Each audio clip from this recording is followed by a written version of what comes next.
What's going on, everybody? This is Brian from SneakerFiles.com, recapping the news from the weekend. First up, I'd like to give a big shout out to all the troops that served our country and is currently serving, as well as their family members and friends. I hope you have a blessed day. For the like milestone, we did get the 700 likes. So again, thank you guys very much. You guys are the MVPs out there. Thank you, thank you, thank you. We're almost to the end goal. As you guys know, we got to keep moving along. And now, this video, let's get it to 800 likes. This is going to be hard, these next few videos, but if you work together and just take 1 second to hit the like, I'm sure we can get it done. And once we hit the milestone, we will start the giveaway. But in the comments, I still need you guys' help on which model we should give away also. Because a lot of people, which I do appreciate, say, oh, a Jordan Retro model. And I get that a lot of people watch this channel are into Jordans. So I'm pretty sure that's where it'll be from. Quick rundown on the news. New images of the Air Jordan DMP aka Finals pack, along with some information about the release. The Air Jordan 5 Blue Suede and Air Jordan 5 White Cement. New images on both of those. An OVO Jordan Trunner LX dropped over the weekend. We got some Kyrie 3 news. We have some Adidas Ultra Boost and NMD news, and a bunch more. But without wasting too much of your time, let's jump into the news. In a few days, the Adidas Pure Boost Night Cargo will release, but before that takes place, we do have a detailed look.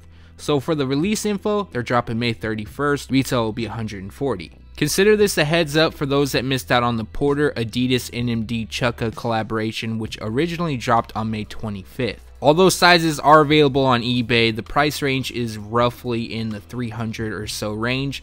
They're going to drop once again at select Adidas Originals retailers on June 9th. I don't have a retail price as of yet, but before the release does take place, I should have that info. Nike Sportswear is releasing their Be True series, which pays tribute to Pride Month on June 1st. Adidas will also have an offering, which is the Adidas Ultra Boost LGBT Pride.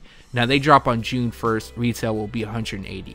To my understanding, this is a somewhat limited release, but I'm not positive on that. Coming in a clean black and white theme, on the heel counter you can see multiple shades used, which pays tribute to Pride Month. Adidas Originals will also release more of their Japan-style Adidas NMDs. On the screen is what's being called the White Camo. Now they feature a white glitch camouflage upper, shades of gray lands on the 3 stripes branding, and then we have a lighter shade of gray on the pods as well as the heel. White on the Boost midsole, white on the outsole, but as you can see across the panels, well, down one of the 3 stripes, there's some Japanese writing, and that actually translates to the brand with the 3 stripes. No release date, retail price, nothing like that as of yet, just this look at them, but they are going to drop sometime this year. Sometime back, I let you guys know that the Adidas Yeezy Boost 350 V2, being called dark green, was going to drop during June. Now today, we have a release date. However, this release date dropped, I believe it was Friday of last week. So as you guys know, we don't usually upload news videos over the weekend, so we had to wait till Monday. But the information was on Sneaker Files when it did break, and the date is June 24th. Retail price will be $220. Now this isn't confirmed the date. It was provided by Yeezy Mafia, I believe. Although he is correct like 9 out of 10 times, anything could happen. It could be pushed forward, pushed back. He also goes on to mention that these are going to be limited. I don't know to what extent, if it's going to be zebra numbers or what, or kind of in between zebra and maybe the cream white, because the cream white was, to my understanding, it was damn near general release for a Yeezy. On to Nike, and they're going to bring back the Nike Cortez OG, aka Forrest Gump. Now this is going to take place on June 1st, retail will be $80. Now I do not know if this is going to be limited or not, but if you are a fan of the Cortez, this is a must-have in your collection. Also, the Nike Cortez is celebrating its 45th anniversary, and damn, it's been a long time for this shoe. So as you guys know, on June 1st and around that time, they're going to be dropping a bunch of color options. So with that being said, I'll make sure to cover as much as possible. I'm not sure how you guys feel about the Cortez, but leave it in the comments below. The next Nike LeBron Soldier 11 to release is being called Court General. Now I shared this with you a few times, not the Court General nickname, but this actual color theme, so I won't go over that. but use this as a release reminder. They're going to drop on June 3rd, which is this weekend. Retail price will be $130. Last week, I let you guys know that the Nike LeBron 13 Low is returning once again on June 1st in 2 colorways. So the overall model has a premium theme, but one comes in Team Red, the other in Anthracite. Both will use suede across the uppers with debossed branding along with gum on the outsole. Dropping June 1st, retail will be $150. Now I believe this is going to be somewhat of a limited release. Either way, it's really weird that Nike has decided to go back into the vault just a year later and bring the 13 back, even though they're right in the middle of the LeBron 14. I would think by now we would be seeing the Nike LeBron 14 Low, but that isn't the case. They're bringing back the 13. They're going to drop a few colorways of the LeBron Soldier 11. With that being said, I think the 13 Low is a lot better than the 13 mid/high, but both of these are a definite pass for me.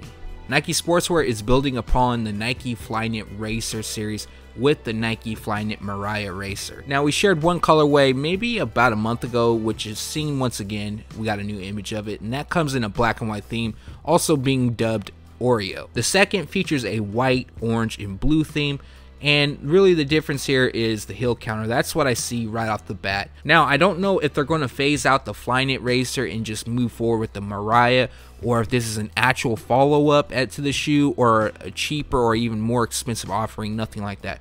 But what I can tell you is that they will show up at select Nike Sportswear retailers during June. I should have some more information probably within the next week or so, so if you're interested, be on the lookout for that. The Nike Air VaporMax Triple Black is releasing again, and they feature a black, anthracite, and dark gray. So it's not a true triple black, but on the surface it does look pretty much all blacked out. Flyknit across the uppers, and we have a blacked out visible Air Max unit, which I think is really dope. They're going to drop in men's and women's specific sizing on June 20th.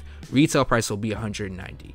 I think this might be the first Nike Air VaporMax I pick up. Other than that, maybe the Clot if I want to wait and try my luck as well on that. Finishing out the Nike news, we have a few Nike Kyrie 3 releases. First up is the white chrome. Official images landed, which gives us a better look because prior to this, we had the one image somebody leaked on Instagram. But as you can see, it comes in a white and chrome colorway, white across the uppers. Chrome lands on the Kyrie and Nike swoosh, while an icy blue translucent outsole completes the look. So dropping June 3rd, retail will be $120. These are really clean, I will say that, but I'm going to pass on these. Next up is the Nike Kyrie 3 being called Obsidian. Now this represents the finals, and I'm sure Nike will have like an official nickname to them or something like that. But as you can see, Obsidian covers the uppers, gold on the Nike swoosh as well as the Kyrie branding, a white midsole with a marble finish, and gum on the outsole with a little bit of red. So like I mentioned, dropping June 3rd, retail will be $120. Now I like this pair a lot more than the white chrome,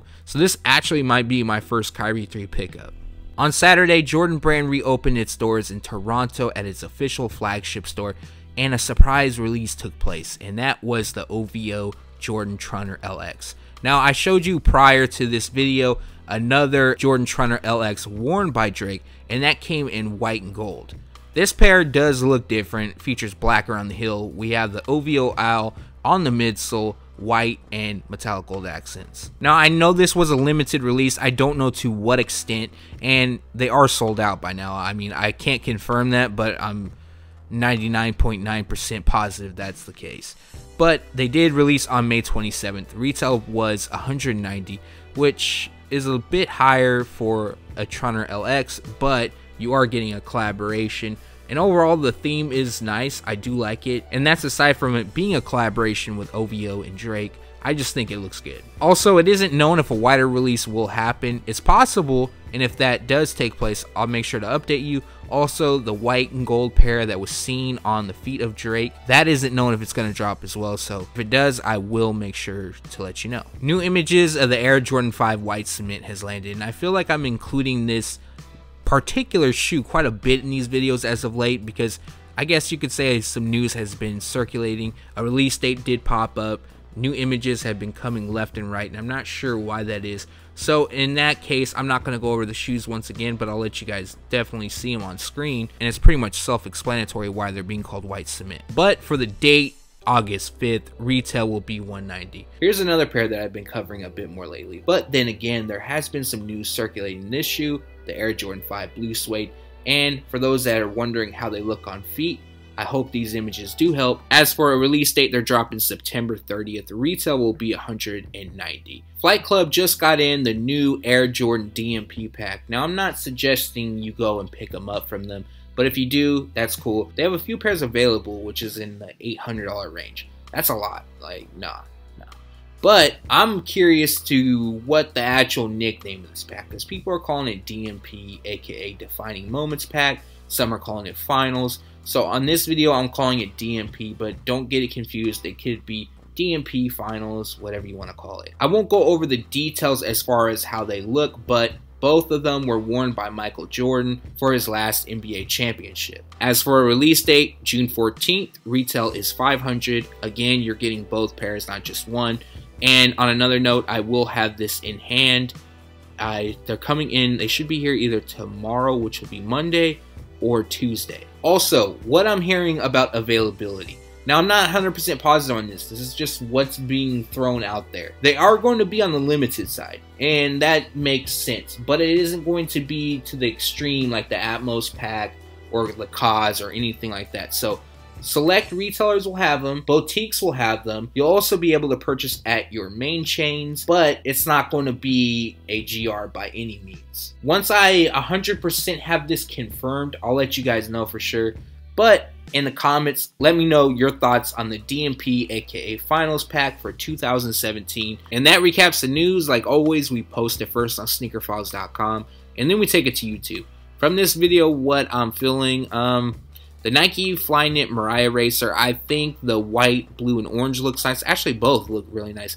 And I'm kind of interested in them because of the heel counter. I think that looks kind of dope on them. I think it overall does look like a Flyknit Racer just with that added upgrade. The Kyrie 3 Obsidian, aka Finals, I think that's dope. I like the theme of them.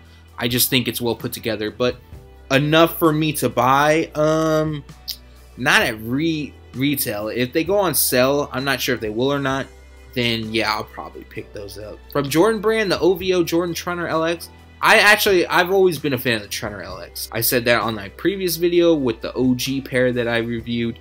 So that being said, it's cool, but I personally, look-wise, would rather have the OG. Both Air Jordan 5s featured in this video, definite pickup. Said that a bunch of times, and I'm going to keep repeating that because I think both are dope. Last but not least is the Air Jordan DMP, aka Finals pack. But make sure to leave a comment below and let me know from this video what you liked, disliked. Thanks for watching. Stay tuned to SneakerFiles.com. And if you haven't yet, make sure to subscribe.